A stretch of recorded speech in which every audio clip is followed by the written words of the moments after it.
Hello and welcome to this new edition of the SIS-KG Gading Distance Learning for Parents series. The topic for today is about timetabling and student engagement during distance learning. Now, during the survey that we did of all parents a few weeks before distance learning started, we learned some very important things that have guided us in terms of how we have implemented this program. The first thing that we found out was that in many cases, a household does not have enough devices for one per child in that house. And not only that, during the times of working from home and lockdown in Jakarta, sometimes both mum and dad are also working in the home. And so there may be a real demand for using different devices throughout the day. And so there are some families who have no problem. It's already one device per child. There's no issue for them. But for many families in our school, that is an issue. And so we've got to make sure that we have a system that's flexible enough to allow students to work and use devices at different times of the day.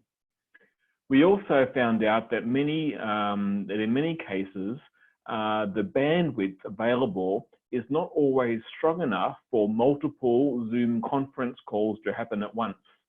It can handle one okay, but once you have two students at the same time, or one student and dad at the same time, or mum using a conference call, then the internet starts to struggle with that, and it can be an issue. So again, some flexibility for some families in when they engage in the online calls is very important. We also found out that there are quite different household supervision arrangements in different houses. Quite a few parents said to us in the survey, we're not quite sure how we're going to manage this if we have to have all the children at home and we have to work from home. And so I know in some cases, mum can only be there in the morning or dad only in the afternoon. Maybe there's a grandparent helping out or a nanny, but maybe it is mum or dad that wants to help with the distance learning. And so being able to be flexible to work around the parent's availability is also going to be a big advantage moving forward.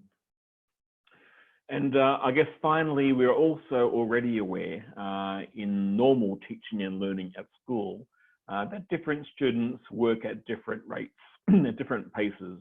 And so there are some students who will push ahead quite fast, others who will need extra help and take longer to catch up. And it might change topic by topic, subject by subject, and depending on how engaged the children are.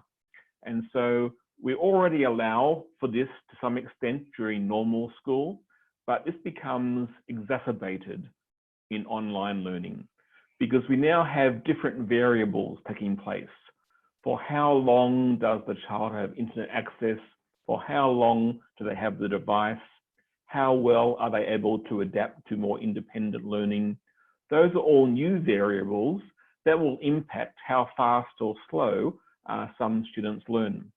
And so the old idea of everyone staying at exactly the same rate, class after class, hour after hour, is going to be increasingly difficult the longer we stay in distance education. And we are planning in our school just in case this lasts for quite a long period of time. So we want to make sure that we do a quality job in how we arrange the distance learning. So for primary and secondary students, we've given you a sample timetable. Now this is meant to be a guideline. It's not meant to be a rigid timetable that you've got to log in at a certain time and log off at a certain time and have that inflexibility that you would normally have in school. School is a very different situation. The bell goes, students line up, teacher is there, they all start at the same time. It's quite different during online learning. We know we've got to wait 5, 10, 15 minutes sometimes for every student to log on to a class, which is a real time waster via Zoom. And we know that, again, there are different situations in different families that are going to impact the timetable. So it's meant to be a guideline. Families are free to adopt the guideline as the sample for their students to give you an idea of how long things should take which subjects are involved, but it's not meant to be a rigid thing that everyone must stick to. For primary, if there are, say, 4 or 5 period slots for a certain subject per week, 2 or 3 of those may be scheduled for Zoom calls. So we'll try and schedule those 2 or 3 Zoom calls in those allocated times in the sample timetable. This helps teachers to plan, also helps parents to know when they're likely to be. We can't guarantee it will always be that way, but as much as we can, we will try and schedule Zoom calls during those times. But just because you use the timetable for a few Zoom calls doesn't mean that you have to use that same timetable for all the offline content, for watching the videos, for doing the activities, for doing the tests or assignments. Those can be done at different times and don't need to be done at the same time for every student. Teachers will also try and prioritize communication for students during those sample timetable time slots. So especially for primary, if say math is scheduled for Fridays at 2 o'clock, the teachers will try to be available on Fridays at 2 o'clock for that particular class. Now again, this is not a guarantee because they've got many students to talk to and they cannot necessarily have a long conversation with every student in the class during that 45 minutes. And so some students will still have to wait until the teacher has time to reply. But as much as possible, we'll try and prioritize those time slots with teacher availability. Now, the most important thing for both students and parents to know is that if a student finishes early, say you are doing math from 8 to 8:45, and say the student finishes everything at 8:20. They did it very fast, it is all complete, it is all good, they've completed all the work at 8:20. They should not now wait until 9 o'clock for the next class to start. They can just continue on directly with the English or the Chinese or the science work. They don't need to wait. Actually, it's very disruptive for students to stop their work, go away and play for a while and then come back. It's much better to arrange in your household a certain block of time, or maybe 2 different blocks of time, when students can just work from beginning to end and get all the work done. And so I strongly encourage parents not to encourage your children to just follow those rigid timetables. Do the work that's required, do a good job, then move on to the next subject. It's only Zoom calls where you have to watch the actual times. And we want to keep that flexibility there for the rest of the classes. So when it comes to supervising students and engaging them, this becomes very challenging in distance learning, and it will take some time for certain kinds of students to adjust to this. Now, I want parents to understand, I guess, how the learning sequence normally works. And so if a teacher is going to introduce a new topic or a new skill, they will usually teach that to the class. Maybe they will do some demonstration, some examples on the whiteboard. Maybe they will show a video clip. They will talk, they will ask questions, they will engage the class. They will deliver this new material to the class. Maybe it might take 10, 15, 20 minutes. Then they will follow that with a series of activities, not just one, but usually a series. And this could be over several periods or even more than a week, because these activities are very important to learning. A lot of students will not understand the very first time the teacher presents something. They continue to learn during the activities. It's called learning by doing. And so maybe they get a vague idea from the teacher presentation, but then through the activities, they are also learning as they try something and try and work it out and try and work out what the right answer is or what the right way of doing something is. Their brain is working during this time to make sense of what the teacher taught them. And we can't bypass this important process.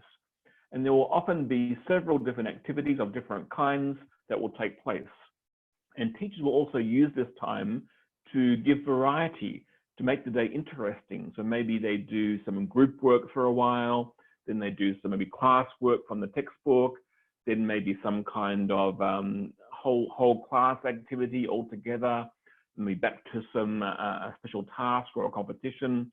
They will vary these activities throughout the week to try and keep the engagement level going, but also to try and reach different kinds of students through the learning activities.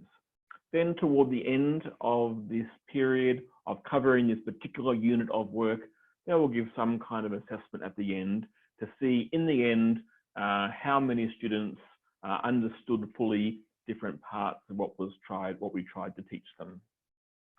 So it's a wrong concept if parents have in their mind that every period is teacher lecture and teacher explanation, and that can happen period after period after period throughout the day. It just doesn't work like that. It's usually short bursts of teaching followed by lots of activity in which students work somewhat independently, yes, with teacher help and observation and supervision, but pretty much independently as they grapple with the new content. And so this hopefully is a helpful way of parents to understand why we can't just do back-to-back Zoom calls with teachers teaching new content all the time.